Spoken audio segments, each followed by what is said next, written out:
नमस्कार बंधुरा स्वागत और दुनियाते सबाइके वेलकाम जानाई। आज आमी बानाबो लोटे माछेर झोरा। खूब इजी और अल्प मशलाय टेस्टी एभाবে आपनारा बानाबेन गरम भाते खेते किन्तु असाधारण लागबे।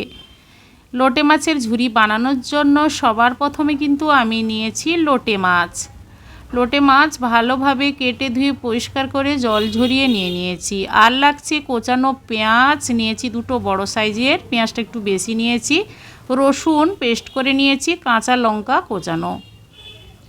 এবার লোটে মাছে আমি দিয়ে দেব হলুদ গুঁড়ো আর দেব পরিমাণ মতো লবণ।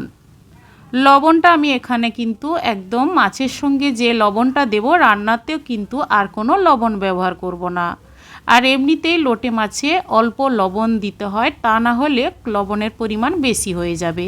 তাই আপনারা দেখে শুনে লবণ দেবেন। লবণ হলুদ লোটে মাছে ভালোভাবে মাখিয়ে রেখে দিলাম। এবার গ্যাস অন করে কড়াইয়ের মধ্যে সর্ষে তেল দিয়ে দিলাম আর 3টে শুকনো লঙ্কা আর কালো জিরে সামান্য দিয়ে নাড়াচাড়া করে কোচানো পেঁয়াজ দিয়ে দিলাম। পেঁয়াজটা মিনিট 2 টাইম দিয়ে লাল করে ভাজতে দেব। পেঁয়াজটা লাল করে ভাজা হয়ে গেছে, এবার দিয়ে দেব পেস্ট করে নেওয়া রসুন। রসুনের গন্ধ যতক্ষণ না যাচ্ছে পেঁয়াজের সঙ্গে নাড়াচাড়া করে নেব।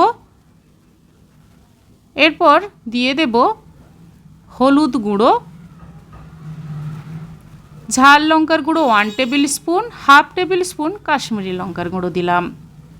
ঝালটা আপনারা যে যেমন খেতে ভালোবাসেন সেইভাবে অনুপাতে ঝালটা দেবেন। এবার নাড়াচাড়া করে নেওয়ার পর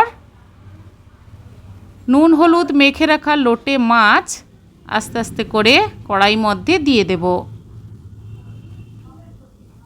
দেওয়ার পর গ্যাসের ফ্লেমটা লো রাখবো। রেখে কিছুক্ষণ মাছটা ভাজা ভাজা হওয়ার আগেই আপনারা চামচের সাহায্যে লোটে মাছের মাঝখানে কাঁটাটা কিন্তু তুলে দেবেন। তাহলে খাওয়ার সময় মাছের কাঁটা মুখের মধ্যে পড়বে না আর খেতে ভালো লাগবে। এইভাবে একটা একটা করে মাছের কাঁটাগুলো আলাদা করে নিচ্ছি। দেখুন একটাও কাঁটা নেই। এবার কিছুক্ষণ টাইম দিয়ে শুকনো করে নেব। আস্তে আস্তে করে এটা কিন্তু রান্না করতে হবে। এরপর কোচানো কাঁচা লঙ্কা দিয়ে দিলাম। নাড়তে নাড়তে দেখবেন যে একদম শুকনো শুকনো হয়ে আসছে। তারপর গ্যাস অফ করে গরম ভাতের সঙ্গে সার্ভ করে নেব। একদম পারফেক্ট লোটে মাছের ঝুরি তৈরি হয়ে গেল। আর আমি সার্ভ করে নিচ্ছি। আজকের এই রেসিপি আপনাদের কেমন লেগেছে কমেন্ট করে অবশ্যই জানাবেন, লাইক করবেন আর আমার চ্যানেলটি বন্ধুরা সাবস্ক্রাইব করে নেবেন। আজই পর্যন্ত আবার হাজির হব যে কোনো সময় নতুন কোনো রেসিপি নিয়ে। গরম ভাতে আমি লোটে মাছের ঝুরির তরকারি নিয়ে বসে গেছি। আজই পর্যন্ত সবাই ভালো থাকুন, ধন্যবাদ।